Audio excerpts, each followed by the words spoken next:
langsung saja ya. Kita bahas tentang psikolog ini dulu. Psikolog tuh apa sih? Psikolog nih digunain buat apa? Nah, jadi psikolog nih itu kependekan dari sistem informasi komunitas lokal, psikolog kan. Dia psikolog ini emang dirancang untuk melihat apa aja yang apa aja komunitas yang ada di Ngabang nih. Ngabang tuh tempat tinggal saya. Kayak jadi ya, psikolog ini adalah sebuah program berbasis Python yang dirancang untuk mempermudah pengelolaan data komunitas yang ada di suatu daerah tentunya. Program ini dibuat konsep dasar pemrograman dan struktur data seperti list, tag, searching, dan sorting, dan mungkin ada tambahan lainnya. Nah, jadi tujuan buat psikolog ini biar menyediakan informasi untuk masyarakat, untuk siapa penggunanya. Ini untuk mencatat, biar mereka mudah mencatat, mereka bisa mudah mencari, menampilkan informasi. Jadi sistem ini bisa menampilkan informasi dari berbagai komunitas secara efisien tentunya. Oke, mungkin kita langsung saja ke dalam programnya. Program. Oke. Ini adalah program yang telah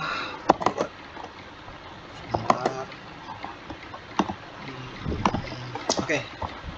Jadi kita langsung bahas saja. Jadi di program aku ini ada 4 komplikasi program tentunya, yang minimalnya minimalnya itu ada sorting, searching, tipe data list, dan tipe data dictionary, dan dengan satu tambahan yaitu stack. Nanti akan ada. Oke, kita langsung bahas saja. Yang pertama itu import SCS. Ini buat apa sih? Nah, ini tuh biar cuman masuk dalam programnya aja. Jadi ya biar kita bisa masuk dalam program ini, dia tuh pakai import SCS. Dan nanti ya juga bisa keluar dari program ini dengan cara SCS exit ini ya. Oke, lanjut. Ini ada from collection import DQ. DQ ini kenapa sih? Nah, program yang saya buat ini itu kan karena dia tuh kan berurutan komunitasnya tuh cukup, mungkin kalau ditambahkan bisa makin banyak, jadi dia tuh harus ke bawah, jadi itulah alasan kita menggunakan DQ. Lanjut kita ke menu utama kita. Nah, kita di sini ada 4 menu utama, 4 dengan keluar ya pasti. Jadi sistem informasi komunitas daerah Ngabang mempunyai 4 menu utama. Yang pertama itu tampilkan komunitas, kedua tambah komunitas baru, ketiga riwayat pencarian, dan keempat pastinya keluar dari program ini. Kita langsung bahas saja satu persatu. Mungkin ini seperti biasa ya, menu input kita. Jadi kita di menu ini kita memilih opsi yang telah disediakan tadi, sudah di print. Misalnya kita langsung aja kita jalankan. Nah, jadi setelah keluar menunya tentu saja kita memilih kan 1, 2, 3, 4 nih. Nah, dia bakal jika 1 dia bakal lanjut ke dalam dia definition tampilan komunitas, 2 tambah komunitas, dan seterusnya. Kita langsung saja ke nomor 1, itu tampilkan komunitas.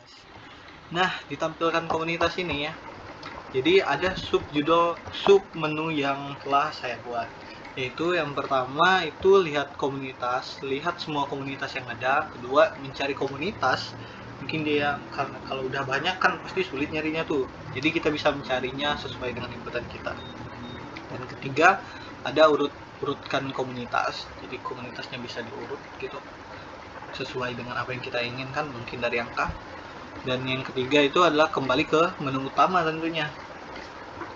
Oke, kita bahas langsung saja. Yang pertama itu lihat semua komunitas. Jadi di sini jika kita memilih 1, dia itu bakal masuk ke daftar komunitas, bakal ngeprint daftar komunitas yang ada gitu. Jadi daftar komunitasnya tuh di mana? Itu saya sudah tambahkan di awal.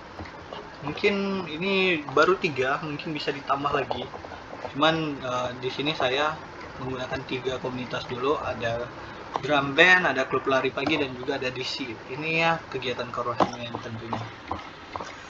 Oke. Nah, dia tuh bakal print dari key ID itu kan for key kan. Key itu komunitasnya. Jadi key ID itu nomornya, ada nama komunitasnya, ada kategori kayak seni, olahraga, dan lain-lain. Ada anggotanya juga. Anggota itu kayak berapa banyak sih anggota dalam satu apa tersebut. Ketiga ada lokasi tentunya di mana mereka menjalankan kegiatan. Misalnya kita langsung aja satu. Nah, itu bakal ngeliatin komunitas apa aja yang telah disediakan atau yang ada di program ini. Ada 1, 2, 3, ada 3 komunitas. Oke. Kita lanjut aja langsung ke opsi kedua, opsi menu kedua, yaitu mencari komunitas. Cari komunitas, bentar.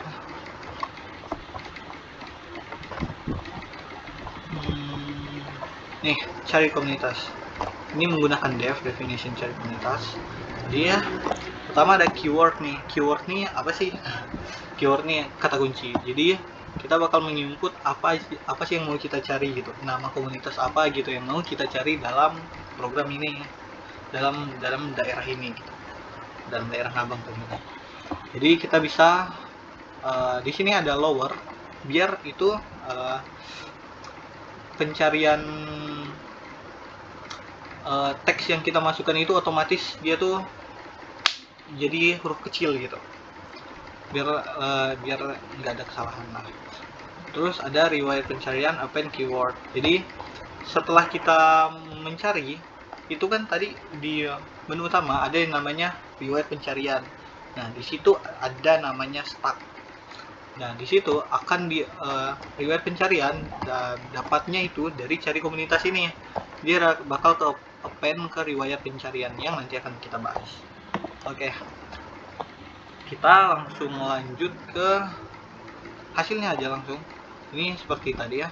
For in daftar komunitas if keyword lah nama. Jadi kayak for hasil. Jadi kayak keyword yang kita masukkan dia bakal nyari di daftar komunitas gitu.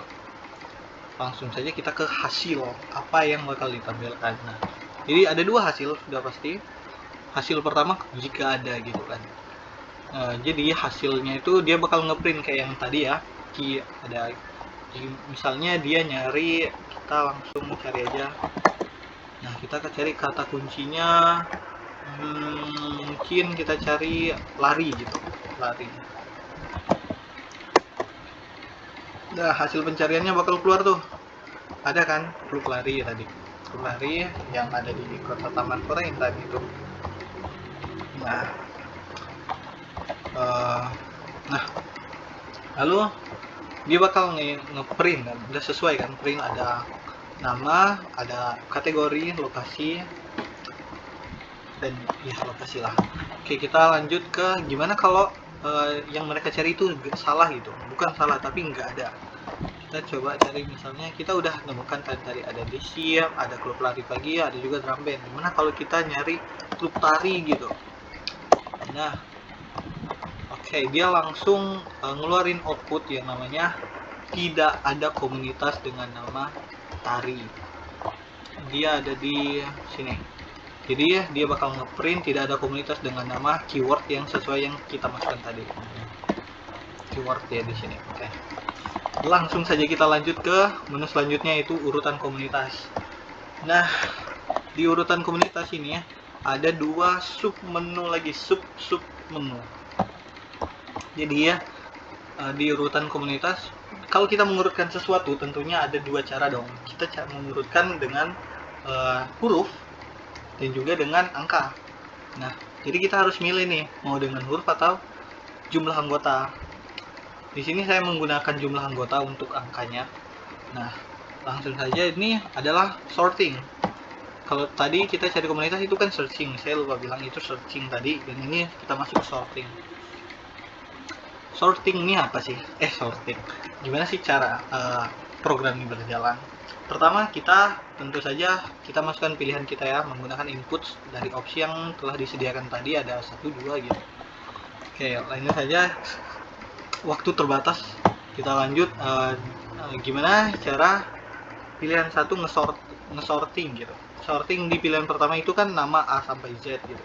Jika kita pilih, dia bakal sesuai nama sih, dari D, DC, DF, lalu ke K gitu kan.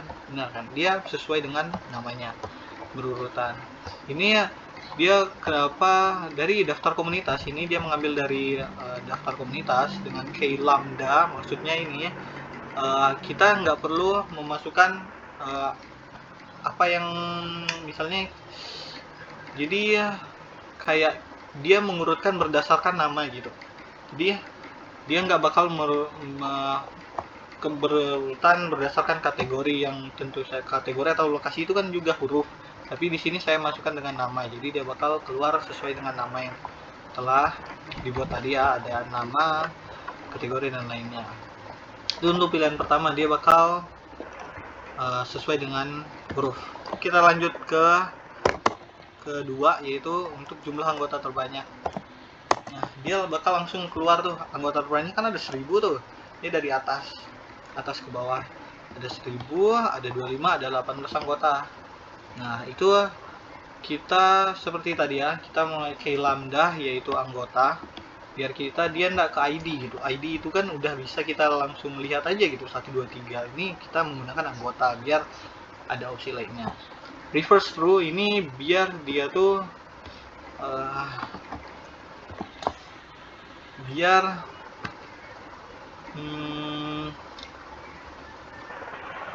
bukan, karena dia angka makanya kita harus menggunakan reverse through ya, itu ya. Nah, gimana kalau pilihannya lebih gitu? Ini kan cuma 2 opsi, kalau dia milih 3 gimana? Nah, dia bakal keluar pilihan tidak valid. Langsung saja, ini ada print hasil pengurutannya, udah seperti tadi ya, ada ID, nama, print kategori dan lainnya. Kita lanjut ke fitur keempat, yaitu submenu ke tidak, maksudnya kalau udah selesai kan, itu tadi udah di urutan komunitas udah selesai 2, berarti kita kembali lagi ke tampilan komunitas. Nih udah nggak ada lagi kan, kita tinggal balik ke menu. Oke, kita balik ke menu, kita lanjut ke menu yang kedua. Oke, di tambah komunitas baru ini, tambah komunitas baru. Nah, oke, karena waktunya terbatas, kita langsung aja ya. Jadi dia bakal masukin nama di sini, nama, kategori, lokasi, dan ada anggota juga. Jadi kita bisa masukkan anggota yang sesuai. Ini input value error nih, misalnya kalau kita masukannya bukan huruf, bukan angka gitu, masa kita masukkan jumlah anggota tapi dengan huruf, itu kan nggak sesuai. Jadi kita masukkannya harus dengan angka. Jika dia bukan angka, dia bakal value error, atau dia bakal ngeprint inputan tidak valid. Mungkin kita contohkan saja langsung. Ini Chris, namanya Chris, kategorinya seni, lokasinya Abang gitu, jumlah anggotanya misalnya 90. Nah, dia bakal berhasil ditambahkan ke anggota tadi, dan kita bisa melihatnya nih. Misalnya kita lihat ya, kita lihat komunitas. Nah, di sini udah nambah nih, ada komunitas baru. Kita langsung saja lanjut ke yang terakhir. Nah, yang terakhir itu riwayat pencarian. Inilah fungsi stack. Stack tuh ada di sini. Jadi setelah kita mencari berbagai pencarian, dia tuh bakal ngestak kan, dia bakal menumpuk gitu. Jadi disinilah stack ada di riwayat pencarian. Nah, dia nge-revert atau mengulang dari riwayat keywordnya di riwayat pencarian. Jadi ya, kita udah ngeliat riwayat pencarian tadi di keyword yang ada di cari komunitas. Nah, dia bakal ngambil dari situ dan bakal masukkan ke sini dengan stack nih. Nah, dia bakal, tadi kan kita udah cari ada tari, ada juga lari. Nah, ini bakal masuk, dia ada ini last in first out, coffee gitu, coffee gitu aja. Kayak lanjut, yang terakhir itu keluar. Oke. Sekian itu presentasi saya, itulah program yang telah saya bikin. Terima kasih telah menonton. Sampai jumpa di video selanjutnya. Thank you.